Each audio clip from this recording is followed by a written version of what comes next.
Parking your horse. Bridget has left Smokey and now she's coming back and giving him a click and a treat. Bridget's going to leave Smokey standing there for 10 seconds and move quite a long ways away, but to actually start teaching this, you would just drop the rope, maybe move one step back, count 1001, 1002, go back and give him a click and a treat. And you just gradually wait a little bit longer, go a little bit further before you came back for a click and a treat. Then you'd find different places to park your horse. So she's parking him between two barrels and giving him a click and a treat. Now she's parking him between two cavaletti, giving him a click and a treat. Once they're comfortable standing in the new spot, you drop your rope and step away, and wherever you've got to with teaching your horse, you might be up to 5 seconds, you might be up to 10 seconds, you might be up to 15 seconds, and go back, click and treat. And once the horse is quite comfortable staying parked while you move away and stand still, then you can start to move around, so like walk a circle around the horse and see whether he'll stay parked. If he finds that too hard, you go back to something he can do. If you can walk away in one direction, you should always check out that you can walk away in the other direction. You build up this ability for the horse to stay parked slowly, a little bit at a time. If you go too fast, the horse will get upset and bewildered and start moving around.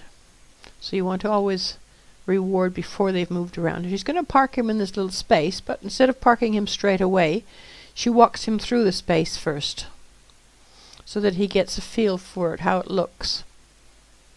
So this time, she's going to ask him to walk into that little parking space and ask him to wait. Click and a treat. And then you could start in this new space second by second. And to keep the whole thing interesting for both yourself and the horse, you want to find as many different places or create as many different places to park as you possibly can. So we've got a little array of markers set out like spokes in a wheel, and you can back him out using the tail, which you might want to do when you're taking him out of the trailer, and you can back him into a parking space.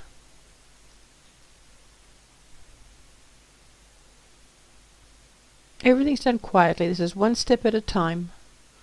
Click and a treat for parking so nicely. Then you can get a little bit more sophisticated and set up a trailer simulation and park the horse there. She would have walked him through first so that he got the look of it, and now she's asking him to stay parked. And she'll just wander away and start counting 1001, 1002, 1003, and thinking that was long enough for this new place, she went back, and then she'd carry on until he could stand quite happily. Then you might want to try going out of sight, not too long or not too far. But you can see that Smokey finds this very different, and he says, "Where's she gone?" And then he notices that she's come around behind again. So going out of sight is a whole new parameter. So you start again at the beginning with each new parameter. She's just taken him for a little walk around and parked him again in the same spot. Click and treat for standing nicely. Drops his rope, which is his cue to stay parked, and the hand signal, and I think she tells him to wait. So she's using a multi-cue there. Walks around behind. This is the second time she did it, and you can see that Smokey's already much more relaxed, confident that she's going to come back and not leave him marooned there by himself. And she doesn't click until she gets back to him, and she click and treat when